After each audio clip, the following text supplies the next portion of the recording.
Samsung Galaxy Tab S11 Ultra, tablet Android yang katanya sih paling kencang, paling premium, dengan layar paling gila di kelasnya saat ini. Tuh, lebih gede bahkan dari laptop rata-rata, mungkin laptop kalian juga yang ukurannya 14 inch. Performanya jelas, udah sekelas laptop, desainnya juga tipis banget. Tapi di saat yang sama, Samsung tuh bawa keputusan yang menurut gua agak aneh sih, dibandingin sama seri sebelumnya. Misalnya deh, kayak fitur S Pen yang disunat. Keyboardnya juga ada juga fitur yang dihilangin oleh Samsung. Yang padahal secara spesifikasi dan fitur, tablet ini disebut sebagai ultra produktif. Jadi gue udah pakai tablet ini sebagai daily driver, jadi ini nih. Impresi gue pakai Samsung Galaxy Tab S11 Ultra buat kerja.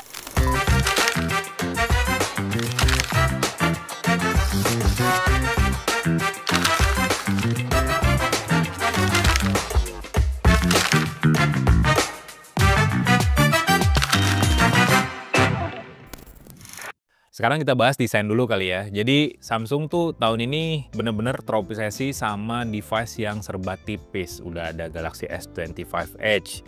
Terus sekarang juga tablet nih, Galaxy Tab S11 Ultra yang tipis banget.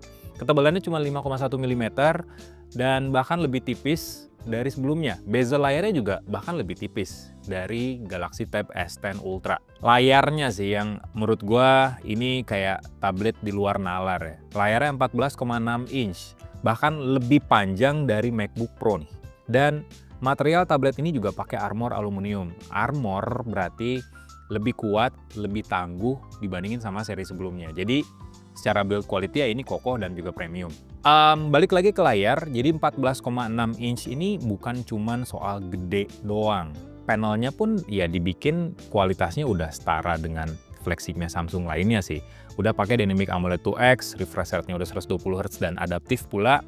Peak brightness-nya udah sampai 1600 nits. Nonton YouTube HDR-nya dinyalain juga bisa banget di Galaxy Tab S11 Ultra ini. Plus lebih baik nih dibandingin sama seri sebelumnya, layarnya dibikin anti-reflektif. Jadi buat kalian yang sering kerja di luar ruangan, pantulan di layar di belakang kalian nih biasanya munculnya itu nggak bakal kelihatan di tablet ini. Jadi kerja lebih fokus atau nonton jadi jauh lebih asik atau bahkan ngegame bisa lebih fokus juga. Cuman ya sesuai pengalaman gue nih, karena bezel yang tipis ini sebenarnya ada plus minusnya.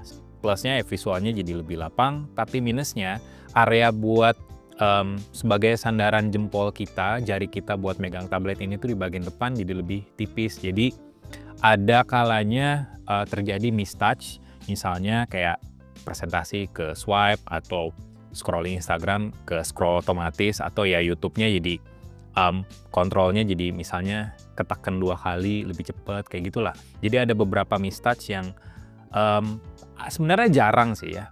Ya kemungkinan terjadilah pakai Galaxy Tab S11 Ultra ini ketika tablet ini dipegang langsung. Jadi bukan pakai casingnya. Sekarang ngomongin performanya. Kalau Galaxy S Series, kalau smartphone-nya, kalau nggak pakai Exynos buatan Samsung sendiri atau pakai Snapdragon dari Qualcomm yang udah ada embel-embel for Galaxy. Nah beda nih dengan tabletnya. Kalau Tab S10 Ultra pakai flagshipnya MediaTek, juga Tab S11 Ultra pakai chipset flagship dari MediaTek Dimensity 9400 Plus. Jadi ini tuh kayak pesaing deketnya dari Snapdragon 8 Elite lah, yang tetap dibikin pakai fabrikasi 3 nanometer, yang berarti ya lebih kecil, lebih efisien lagi pemakaian baterainya, dan juga lebih kencang daripada sebelumnya. Kalau klaimnya Samsung, di tingkat CPU aja, performance-nya itu 48% lebih kencang. Dan untuk GPU atau pemrosesan grafisnya itu 69% lebih kencang. Jadi buat ngegame, render, udah aman banget lah pakai tablet ini. Ya jelas dengan chipset yang lebih kencang, kayaknya nggak bakal ada aplikasi atau game di Android manapun yang nge-lag di tablet ini. Misalnya buat ngegame, kayak PUBG dan Genshin Impact udah pasti settingan rata kanan di Samsung Galaxy Tab S11 Ultra. Tapi pertanyaannya kalau Genshin sih oke ya, tapi main PUBG di tablet segede gini kayaknya bakal asik nggak sih? Delta Force juga udah pasti settingan rata kanan di Samsung Galaxy Tab S11 Ultra ini. Tapi kayak perangkat flagship lainnya, apalagi dengan form factor yang tipis kayak gini, ada satu masalah yang ada kalanya terjadi di Galaxy Tab S11 Ultra. Masalahnya adalah kalau game yang kalian mainin itu disetel rata kanan dengan grafis yang paling bagus, dan ketika mainnya di sesi ya 10 atau 20 menit secara intens, ada aja ngalamin penurunan performance atau throttling yang cukup signifikan. Jadi secara FPS bakal turun, nggak maksimal lagi seperti awal ketika main game. Dan sebenarnya itu terjadi sih di banyak smartphone flagship, di banyak tablet flagship. Karena ya form factor-nya tipis, terus juga sistem pendinginannya juga ya kurang maksimal, dan secara material ini udah armor aluminium, jadi ya udah pasti berasa panas sih untuk penggunaan yang menuntut performa tinggi. Kalau kalian ngomongin benchmark deh, kita nyobain pakai Geekbench 6 untuk pengetesan CPU-nya. Di single core skornya 2389 poin, dan multicore-nya tembus 8536 poin. Nah, performance-nya udah kenceng ya, secara Geekbench juga skornya udah tinggi banget. Itu untuk sintetis, tapi untuk pemakaian aslinya kayak gimana? Nah, jawabannya ya buat ngedit video sih sebenarnya. Layarnya gede, ada S Pen-nya pula, dan bikin proses editing video harusnya lebih enak lagi. Pakai Fold 7 aja udah enak, atau pakai Galaxy S25 Ultra aja udah enak dengan layar segitu. Apalagi dengan layar 14 inci lebih kayak Samsung Galaxy Tab S11 Ultra ini. Nah, Samsung juga kerjasama nih dengan LumaFusion namanya, buat kasih harga khusus. Tapi kalau kalian cuma mau ngedit sederhana, Samsung juga nyiapin aplikasi gratis namanya Galaxy Studio. Fitur dasarnya juga udah lengkap banget lah, buat memenuhi kalian para editor video. Tentu aja kalau ngomongin device Samsung, apalagi yang flagship, ya udah pasti soal Galaxy AI. Galaxy AI di tablet ini udah full version, udah lengkap fiturnya mirip kayak Galaxy S series atau Galaxy Z series. Untuk fitur-fiturnya ada Circle to Search by Google, ada SolveMath, itu buat hitung-hitungan, sebenarnya buat belajar ya, jangan buat nyontek. Jadi soal matematika yang sesulit apapun langsung dikerjain sama AI-nya Galaxy Tab S11 Ultra. Terus juga ada Object Eraser, ini fitur andalannya Galaxy AI di device Samsung tuh ini paling rapi buat menghapus objek yang nggak diinginkan, bahkan muka kalian ditutupin masker, maskernya dihapus, muka kalian bakal digenerate ulang sama AI dan itu rapi banget. Terus untuk ngedit video ada auto trim juga, jadi semuanya bakal lebih intuitif sih di layar segede ini. Terus buat reviewer atau jurnalis kayak gua nih, bisa banget buat ringkasan otomatis dari artikel panjang misalnya, ya buat diringkas, buat jadi meta description juga bisa, buat tahu poin-poin pentingnya juga bisa, atau lagi ikutan seminar buat tahu summarize kesimpulan dari seminar yang kalian ikutin juga bisa, dari rekaman jadi catatan terus jadi kesimpulan. Itu semuanya seamless berjalan di Galaxy AI. Dan Samsung Galaxy Tab S11 Ultra juga jadi salah satu tablet pertama dengan One UI 8, basisnya udah Android 16. Udah pasti update-nya dapat panjang banget lah, ini kan udah Samsung ya. Dan pengalaman desktopnya juga bakal lebih maksimal berkat Samsung DeX yang bisa langsung kalian aktifin di tablet ini. Jadi pengalamannya udah kayak Windows PC lah. Layar gede, tinggal pasangin casing, udah tuh enak banget Samsung DeX. Dan sekarang juga ada fitur extended mode, jadi tablet ini bisa jadi layar kedua buat laptop kalian, jadi ningkatin produktivitas lagi nih. Nah, tapi ada tapinya nih ya, ada tapinya. Walaupun tampilannya dibikin kayak PC atau laptop, semua aplikasi yang jalan di Samsung DeX pada dasarnya adalah aplikasi versi mobile atau versi handphone. Jadi itu yang harus diingat, bukan versi desktop. Ingat ya.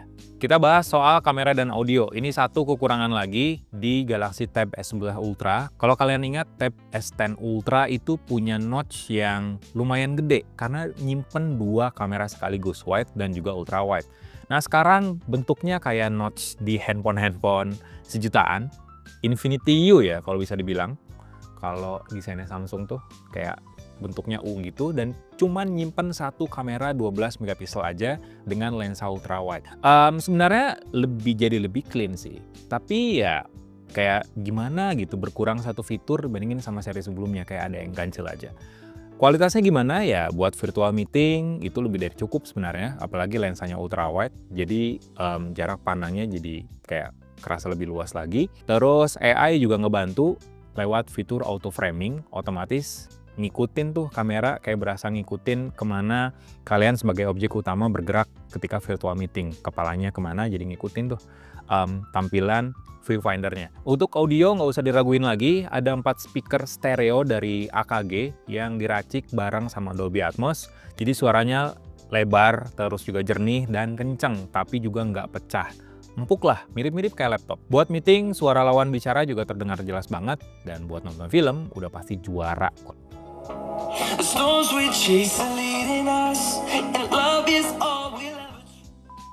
Oke, next kita bahas ke bagian yang menurut gue tuh ini paling krusial sih di tab S11 Ultra, S Pen, dan juga keyboard.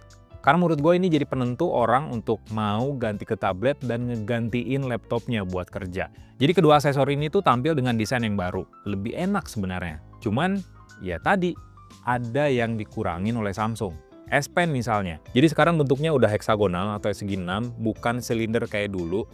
Ini lebih enak buat dipegang, terus mirip rasanya kayak pensil 2B gitu, mirip banget rasanya karena lebih tipis dan juga lebih ringan, lebih stabil juga di tangan dan nggak gampang ngegelinding di meja. Kalau yang versi sebelumnya kan kayak gampang banget hilang ya. Kalau ini karena ada undakan gitu, segi 6, jadi nggak gampang hilang juga di atas meja, ya udah kalau ditaruh ya udah diem aja gitu. Dan punya ujung pena yang lebih runcing sama juga responsif. Ya udah pasti sensitif terhadap tekanan juga kalau buat kalian yang suka gambar-gambar. Tapi sayangnya sama kayak Galaxy S25 Ultra, S Pen di sini fitur Bluetooth dan Air Action-nya itu dihilangkan. Jadi otomatis kalian yang biasanya ngambil foto dari jarak jauh pakai S Pen udah nggak bisa sekarang pakai S Pen di Galaxy Tab S11 Ultra. Remote presentasi juga udah nggak bakal bisa pakai S Pen ini karena beneran udah nggak ada fitur Bluetooth-nya di sini. Buat gestur-gestur kayak Air Action tuh biasanya kan keluar ya di layar di layar Galaxy Tab sebelumnya atau di Galaxy S Series yang udah dukung S Pen. Udah nggak ada juga, jadi sekarang S Pen-nya ya cuman tok buat nulis aja, buat nulis catatan, buat ngegambar, ya itu aja udah fungsi standar S Pen-nya. Dan masalah kedua sekarang keyboard. Jadi sekarang di Tab S11 Ultra, Samsung cuman nawarin book cover keyboard slim. Kalian pasti ngeliatan, ada nggak bedanya dibandingin sama keyboard versi sebelumnya? Ya, nggak ada trackpad sekarang. Tapi kenapa nggak ada trackpadnya gitu? Ya masa harus nyentuh-nyentuh layar atau nggak pakai S Pen? Kayak ribet nggak sih? Ya, desain yang slim ini memang lebih ringan, tapi buat produktivitas nggak ada trackpad, menurut gua sih ini langkah mundur ya dari Samsung. Ya otomatis kita bergantungnya sama S Pen buat ngoperasiin layar atau sama jari, atau ya masangin tablet ini ke mouse wireless. Tapi kan lebih ribet lagi nggak sih?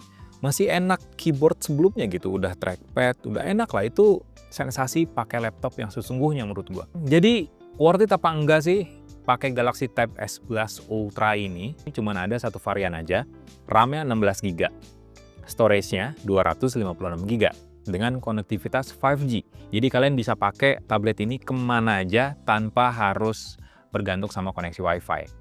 Tinggal masukin kartu SIM aja. Harganya 22,9 juta yang menurut gua nggak murah untuk sebuah tablet. Dalam paket pembeliannya kalian juga bisa dapetin S Pen. Cuman casing keyboardnya dijual terpisah. Jadi di sini kalian bisa menentukan nih, apakah beli keyboard casing bawaan Samsung atau beli third party-nya yang lebih bagus mungkin, yang udah include trackpad-nya. Jadi lebih enak nih secara penggunaan. Nah, kesimpulannya gimana?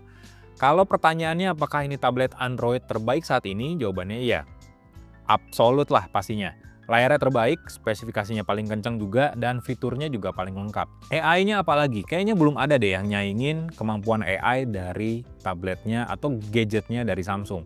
Bahkan Apple aja kayaknya belum bisa. Apple Intelligence saya masih bermasalah, ya nggak sih? Tapi kalau pertanyaannya, apakah ini bisa menggantikan laptop? Jawaban gua, belum sepenuhnya. Layarnya memang udah besar, tapi tanpa dukungan aplikasi versi desktop sungguhan, layar besar ini kayak cuman tampilan aplikasi HP yang jadi lebih besar aja.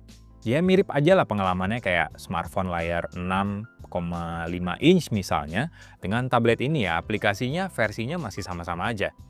Dan yang kedua, keputusan Samsung menghilangkan trackpad di keyboard covernya buat gue itu agak aneh. Bener-bener kayak ngilangin fitur fungsional yang penting banget dalam sebuah perangkat demi ngasih desain yang lebih tipis. Menurut gua sih desain bodo amat ya, yang penting fungsionalitasnya nggak sih? Padahal ini tablet bener-bener menyasar buat ningkatin produktivitas kalian, setuju? Jadi secara overall Ya, tablet ini bagus, cuman ada beberapa kekurangan yang harusnya Samsung tuh nggak melakukan hal tersebut. Jadi sayang banget sebenarnya. So, gitu aja pengalaman gua, impresi gua pakai Samsung Galaxy Tab S11 Ultra buat sementara gantiin laptop gua untuk kerja. Like video ini, kasih komen, share juga jangan lupa, dan subscribe channel Lizon Tech.